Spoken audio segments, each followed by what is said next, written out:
కూటమి ప్రభుత్వం 100 రోజులు పూర్తి చేసుకున్నటువంటి సందర్భంగా మన మంచి ప్రభుత్వం అనేటువంటి ఒక లోగో రిలీజ్ చేశారు. దీనికి సంబంధించి యాడ్లు కూడా ఇస్తున్నారు. చాలా వెబ్సైట్లలో యాడ్లు కనిపిస్తున్నాయి. అలాగే గూగుల్లో, యూట్యూబ్లో కూడా యాడ్స్ వస్తున్నాయి.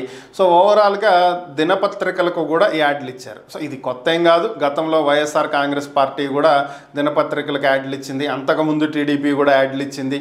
సో ఇవి పేపర్ సర్క్యులేషన్ బట్టి యాడ్లు ఇస్తారు. దీని మీద కూడా 2 రోజుల క్రితం ఒక వివాదం చెలరేగటం, దాని గురించి కూడా మనం చర్చించాం.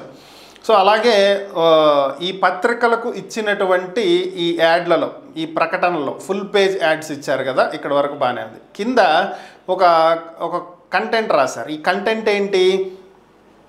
ఈ ప్రభుత్వం ప్రజలకు ఇచ్చినటువంటి హామీలను నెరవేర్చడంలో, ప్రజలకు భవిష్యత్తుకు సంబంధించినటువంటి భరోసా ఇవ్వటం, అన్నిటికీ సంబంధించి ప్రభుత్వం మంచి చేస్తుంది అనడానికి ఈ బాధ్యతను చంద్రబాబు నాయుడు తీసుకుంటాడు.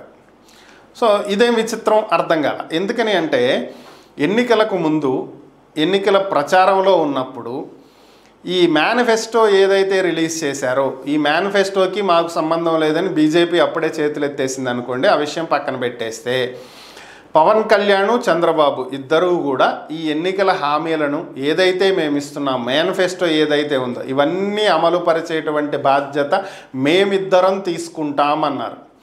సో మరి ఇప్పుడు కూడా అదే కదా ఉండాల్సింది. ఈ మంచి ప్రభుత్వ ప్రకటనలో కూడా పవన్ కళ్యాణ్ ఏమయ్యాడో అర్థం కాల. చంద్రబాబు నాయుడు మాత్రమే వచ్చాడు, పవన్ కళ్యాణ్ కనిపించట్లేదు.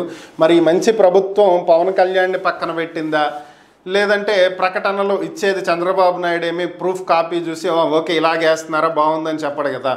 సో ఏ ఐఏఎస్లకో వాళ్ళకి అప్పచెప్తారు. వాళ్ళు కంటెంట్ ఇచ్చేటప్పుడు బై మిస్టేక్ ఏమన్నా మిస్టేక్ జరిగిందా అనేది తెలియదు. ఓవరాల్గా ఎన్నికలకు ముందున్నటువంటి పవన్ హామీ ఎన్నికల తర్వాత అయితే కనిపించట్లేదు. మరి దీన్ని జనసేన ఏ విధంగా అర్థం చేసుకుంటుంది అనేది చూడాలి. చిన్నగా పక్కన పెడుతున్నారనుకుంటారా, లేదా పొరపాటున జరిగిందిలే అని సర్దుకుపోతారా, చూడాల్సినటువంటి అంశం.